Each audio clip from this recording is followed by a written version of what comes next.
ya udah nih mau tetap lanjut taekwondo atau enggak gitu. Mom, I don't want to do taekwondo anymore. Okay, may I know why? It doesn't suit me anymore. Dia Padahal udah langsung 3 tahun. Iya. Iya, udah red belt lagi.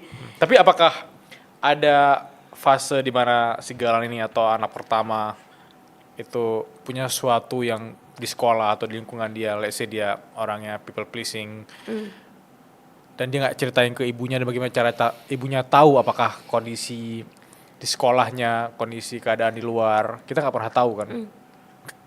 Dan ibunya ini nggak mungkin kayak ibunya lagi yang tadi harus jadi kepala di sekolah anaknya gitu. Ya.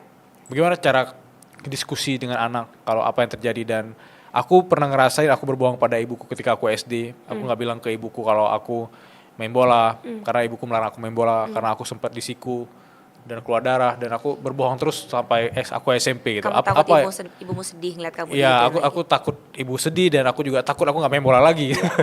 Iya. Bagaimana harusnya yang Bilal harus lakuin ketika di SD dan SMP tadi itu? Very good question ya. Yeah. Karena kita sebagai orang tua kan nggak bisa surveillance dia 24 jam kan. Di hidupnya dia gitu kan. Bagaimanapun juga udah tidak bisa terhindari lah, mereka akan menemukan konflik hidupnya sendiri ya, walaupun masih kecil pun gitu. Masalah tadi konsep people pleasing gitu ya. Yeah. I think di situ juga aku bahas about people pleasing. People pleasing adalah human nature di mana kita butuh survive dalam suatu ekosistem, dalam suatu konstruksi masyarakat di mana kita pengen fit in the mold. Ya kan? Jadi misalnya ada suatu golongan terus kita pengen masuk ke situ. Terus kita akan melakukan apapun, ya kan? Even put in a fake mask to go in that golongan, right? Nah, tapi of course we don't want our kids to be like that kan? Yeah. Although wanting to feel belong itu juga human nature. Kita nggak bisa hindarin itu. We want to feel belong, right? Tapi as a mom now, as a conscious mom, ya tugasku lah untuk menumbuhkan rasa confidence dia itu bahwa you can be anyone's friend.